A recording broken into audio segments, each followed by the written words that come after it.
everybody. It is Janet Metzger of the Network Marketers Den. You know, I can't believe it, but this is my 1-year anniversary of doing the podcast, the Network Marketers Den. So I really want to start out by saying thank you so much to you, our audience, the people that I have decided I really have a calling to serve, and to all of our guests. We've had so many great guests, people that I just met, people that are kind of a blast from the past. So some mentors, some people that were on my chicken list, if you will. So I want to thank all of our guests, and I want to especially thank all of you. You know, it's been a journey. It really has been a journey. I can't believe it's the 52nd episode. When I started this a year ago, I really wasn't sure about it. But I do have to think that it was the right thing to do, and it stretched me. You know, there have been so many great things that happened because of doing a podcast. First of all, meeting a lot of new people. Meeting so many inspiring guests. But I will tell you that the biggest challenge, and this was probably the hardest thing for me, which I did not realize how hard it was going to be, was to be able to bring you, the audience, the right kind of guests. Folks that were really going to provide value to you, that were going to give you information that is needed, that are well respected within the industry and also in other industries. I can honestly say that was the hardest part. They're out there. There's a lot of great people in this industry, but unfortunately, there are those that aren't, and they overshadow it. So you've got to really dig deep. But I know that the people that have come on and that will be continuing to come on the podcast, like myself, truly have your best interest at heart. So there were a lot of learnings. I mean, gosh, after 52 episodes. So I really sat and thought about what are the, top 7 or 8 things that I thought were the biggest learnings. So I'm just going to take a few through that so you can see, maybe you agree, maybe you don't. But this is what I found. There is no secret formula. As much as everybody wants that silver bullet, there is not a secret formula to success. You got to have the right mindset. You got to have the right objective, the right goal in mind. You have to follow the right process. And it is a process. We all know it's about duplication, but are you duplicating the right things? And I think this is probably one of the most important, and one of the things we don't talk enough about is you have to be consistent. As one of my mentors, Bill would say, you got to be boringly consistent. Really, really important. There isn't a magic pill. You got to do the work. And when you do it the right way and you do it consistently, you're going to be successful. Now it's up to you how fast that's going to be. How often do you practice the fundamentals and do the right things and follow the processes? But if you do it the right way, you're going to be successful. So the second thing that I really think is a big learning from all the episodes is that in order to become truly successful in your business, you need to shift not just your time, if you will, but your mindset to, I'm got a little side business, a little side hustle, to this is my full-time business. This is what's paying the bills. This is what's helping my dreams come true. You know what they say. If you treat it like a hobby, it's going to cost you money, because hobbies cost money, right? So if you treat it like a job, if you will, like a business, even if it's not full time, but when you are working the business, you're truly working and you're doing the right things, you are going to earn money. So you got to change that mindset that, oh, this is the thing I do for fun or whatever. But if you're doing it as a hobby, that's great. Know that a hobby is going to cost you money. The third thing, and I honestly have to say, I think this is one of the reasons why I was so inspired to jump back into working with network marketers, is that social media has totally changed how we do business. You need to utilize that power of social media to grow your business, but yet you can't be spammy. I mean, I just got a spam message 10 minutes before I recorded this. It was really and truly one of the main reasons why I decided I needed to do the podcast. I needed to get back into coaching and working with network marketers. Just because you post doesn't mean they will come, like the movie, The Field of Dreams. If you build it, they don't necessarily come.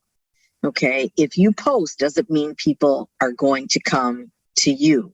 So, I wrote a chapter in a book called Network Marketing 2.0 Revealed. And the chapter that I wrote really was, the more things change, the more they stay the same. The change being social media, the more they stay the same. And in that book, and I say this, you've heard me say this before, and I firmly believe it, that social media is really the start. It's the conversation that is the art. So it's a fine line with that social media. And I'm not an expert at it. I've had a lot of training and I work with people that are experts because of it. And, all the algorithms and all that kind of stuff. But I'm talking about, that's how you meet people. That's not how you sell. That's not how you close. So I think that's a really, really, really big lesson for everybody. And then there's all those skills. There is there's no such thing as a born network marketer. You have to develop skills. And there's a lot of them. There's actually 13. And I'm going to go through them with you. Because once you can master these skills, or at least get a little bit better each and every time, you're going to see your business grow. One of the most overlooked ones, and it's not only for yourself, but helping others do this, is you've got to be able to know how to set goals and how to achieve goals. That's number one. Number two, you got to become a master at building relationships. Relationships just don't happen. You have to work at building those relationships. You got to develop selling skills. Yeah, guess what? You guys, we sell. Now, you might be selling an opportunity, you might be selling a product, but what you're really selling is you're selling a solution. And you got to know how to communicate. Communication is so, so important. And I think where people get challenged is that they become very cookie cutter and they say the same thing to everybody the same way.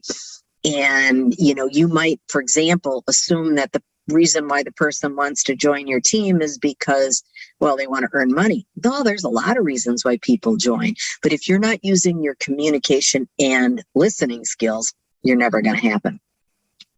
You got to become a good presenter.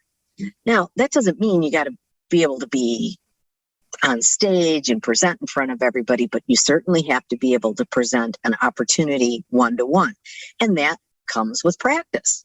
Everybody can do it. The first time I was on stage many, many years ago in front of 5,000 people, was I nervous? Yes, I still get nervous. Okay. But with practice, you get better. The sixth skill you need to become good at is customer service. You have to have good customer service skills. Now, that does not mean you're doing everything for your team and tracking down orders and that type of thing. But customer service also means reaching back out to your customers and your team members. You got to be organized. You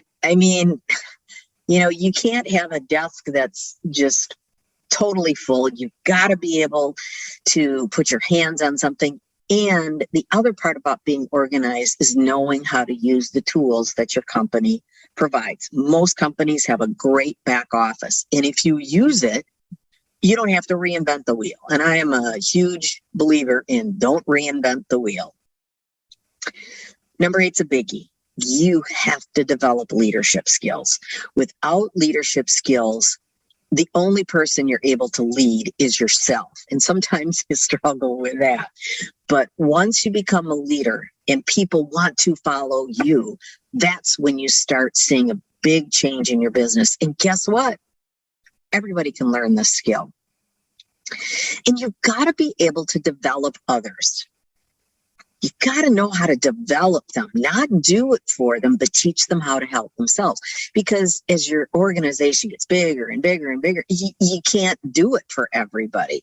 You know, everybody wants to help themselves. I always think of what moms will do is they teach their kids to make their bed. Even though mom could make the bed probably faster, they teach their kids to do it because when the kids go out on their own, they know how to do it. And that's what you need to do. You have to know how to develop others. And there are things you need to do to develop others that we go over. Master of recognition. You've got to become the king or the queen of recognition. You've got to make people feel really good about what they're doing. And it's an art. Recognition is an art. It's not just about recognizing the top people. You have to find a way that you recognize everybody and have everybody feel valued. As the organization gets bigger and bigger, you've got to be able to have critical thinking skills. You got to be able to think it through. You're not going to know everything. You never will. You're going to have to be able to figure it out. You've got to be able to think critically. And real important is make decisions. Too often people don't know how to make a decision or don't make a decision at all. So they don't do anything. And that's procrastination. So, but those again are skills that you can learn. You got to understand your business. Number 11 is financial management. Not only managing the finances of your checking account. I'm talking about you got to know how to read your reports and see what's going to move your business. This is a really, really important skill because you might be working really, really hard, but you're working at the wrong thing. Whereas if you focus on the right KPI, key performance indicator, you can totally change your business, but you got to know how to do it. And finally, I think one of the best parts about network marketing and direct selling is that it's all about learning personal development. Because even though you can read and read and read, how do you use that? Okay, so you've got to learn how to use personal development to your benefit and masterminding, how to work with people and who you want to work with. And it's not necessarily just your upline. It could be a sideline. It could be somebody that is not on your team. It could be a coach like myself. Whatever the case may be, it is a skill to learn how to mastermind the right way and how to use that personal development. So there's a lot of skills. I really do believe that building a relationship, number 5, is probably, they're all really important, but I think if you can't build a relationship, you're going to really, really struggle. When people say, I'm really shy, I don't like to talk to people. I know you might not believe this, but I'm actually very shy. But when I keep somebody else in mind, rather than if I make it about them instead of about me, it's easier for me to talk to them. So there are skills, there are different things that you can do, but you gotta learn how to build relationships in network marketing. Number 6, if you're gonna be really successful, now if you choose not to, that's okay. But if you're going to be really successful and you want to build a team, this is the thing I hear most of the time. What's the hardest part? What's your biggest roadblock? Finding people like me. Well, first of all, you guys, there isn't anybody like you. Okay. But you need to be able to build a successful team. Recognition is a big part of that. You got to become really, really good at that. You've got to become very good at influencing. In our business, we're kind of working with a volunteer army. I mean, you're not their boss. That's a big mistake people have made over the years, is they try to boss people around and tell them what to do. No, you've got to inspire them to want to do it. I have a saying that I've used for many, many years. You've got to find a way to inspire a way, and you can't fire. They don't work for you. They work for themselves. Okay, so you've got to become really strong at influencing, and again, have those really strong leadership skills. This I have found is probably the most challenging part, is building a successful team. But when you learn those skills, it does become easier. Now, I didn't say it became easy, but it does become easier. So that the great news is these are all skills that we all have within us that just need to be developed and learned. There is no such thing as a born leader. Believe me, when you see somebody that's at the top level, nobody ever talks about the struggles that they had when they first started. I mean, it's not all unicorns and rainbows and sunshine. It isn't like that. So they've gone through what you have. They've just found a way to keep going. And, if you're not sure, do I have what it takes? Maybe you don't right now, but you can. Just ask yourself, would I follow me? That's the person you want to be. And it is one of the things that's really important is making people feel important, making people feel special. I think that is so, so important. Number 7 lesson that I learned is that it's really crucial to brand yourself, to position yourself with the brand, to be able to have a target audience. You have to brand yourself, not your company. You're not your company. I have found personally that this was really challenging for me, that I had to brand myself, brand Janet Metzger, not the Network Marketers Den, but brand Janet Metzger. What are you known for? We're the brand, not the product, not the company. After all, people join people. They don't join the business. They don't join the company. I mean, most companies have thousands of distributors. Why would somebody buy from you? See, they're buying from you. Yeah, you got a good product, but 50,000 other people have a great product too. So you've got to find a way to brand yourself. This was really hard for me. I had to bring somebody on board to help me with it. And it's been a year. It's not something that happens overnight. I couldn't do it by myself. So I do want to thank the folks that helped me with my branding, with my social media, with the podcast. That's Impact 4 Brands. That's Shuvik and Polly. Thank you guys. You guys are awesome. Awesome. Number 8, I think everybody wants how should I say it? You bake a cake but everybody just wants to eat the frosting and the sprinkles. No, you gotta build a foundation. You have to practice the fundamentals. And there are fundamentals of network marketing. And then you have to practice them. No matter how long you've been in the business, you do have to practice these fundamentals all the time. It's like in any business, people practice the fundamentals. If you're a sports enthusiast like I am, I absolutely love basketball. They're practicing all the time, and they practice fundamentals. In our business, it's prospecting, it's presenting your opportunity, it's closing the sale, and it's follow-up. Okay, those are just a few of the fundamentals. And to me, one of the most basic fundamentals, and this goes under the umbrella of prospecting, is practicing the power of 3 or 5 or whatever you want to do. I know this. When I practice the power of 3 on a consistent basis, Or if I don't practice the power of three on a consistent basis, I can pretty much predict what my business is going to look like. I can predict it with any of my students who are in network marketing. So you have to constantly be filling that pipeline, because here's the deal, you guys.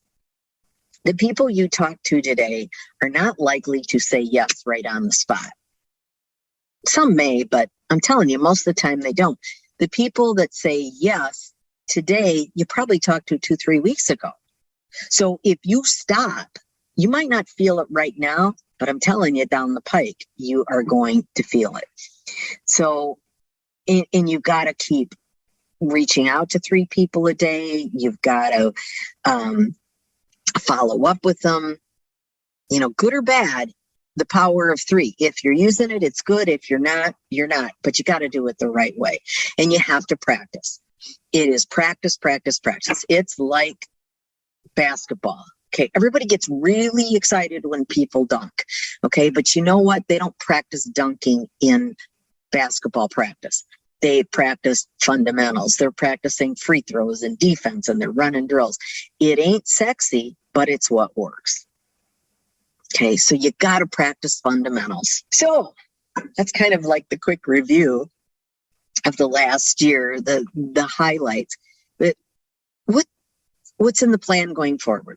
Okay, well, I'm going to keep doing it. I want to keep providing value, and I will continue.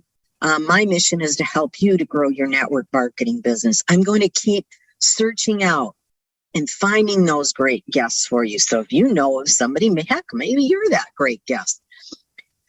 I want to be able to help you by sharing best practices. It's all about best practices that anybody can do.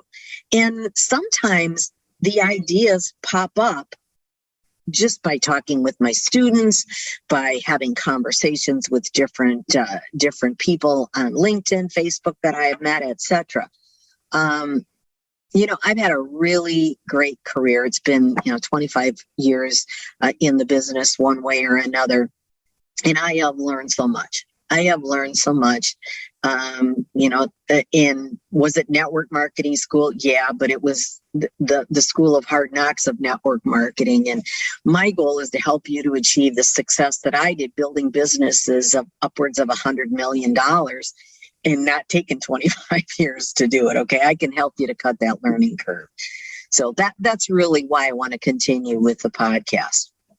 But in honor of the 1-year anniversary of the Network Marketers Den podcast, I want to give you a gift for being a listener. I'm offering a free training that you can take advantage of at any time that you want to, where it'll help you to scale up your business. And this is where I talk about you can do these fundamental things with a brief explanation. You can do it in as little as 15 minutes a day. Okay, so that's where the consistency comes in. It's in a webinar form, so you can watch it over and over. It is absolutely free. It'll walk you through the strategy of what you can do. It's made a lot of people, thousands of distributors that I know and I have worked with, a lot of money over the years. And it isn't just about the money. There's a lot of reasons why people are in the business, but it is time freedom as well. So, if you're not working 24/7, you can enjoy the fruits of your labor, if you will. I'm also introducing a new program called the GATE program. I'm not going to go into it here, but it is for you, the direct seller and the network marketer. It really works for any business where somebody's got a home-based business. And in this program, the launch of it is where you'll get to work exclusively with me. We'll have some one-on-one time, but the best part is you join a group. It's a mastermind group. We meet every single week. The students get to know each other. They become friends. They learn from one another. And at the end of the day, everybody's providing value. And guess what? You're going to pick up ideas from others that maybe you hadn't even thought of, or maybe you've been struggling with something. Guess what? Everybody else is too. So in the show notes here, you'll be able to find out more, and we can schedule a call and talk about it. But All of the relative info is below. So in closing, I just want to say congratulations for being in the best industry in the world. And I want to thank you for being a dedicated listener. And again, my goal is to help you make all of your dreams come true and help others' dreams come true. So I will see you in the next episode, and I will see you on the side of success. This is Janet Metzger of the Network Marketers Den, and here's to you achieving all your goals and dreams.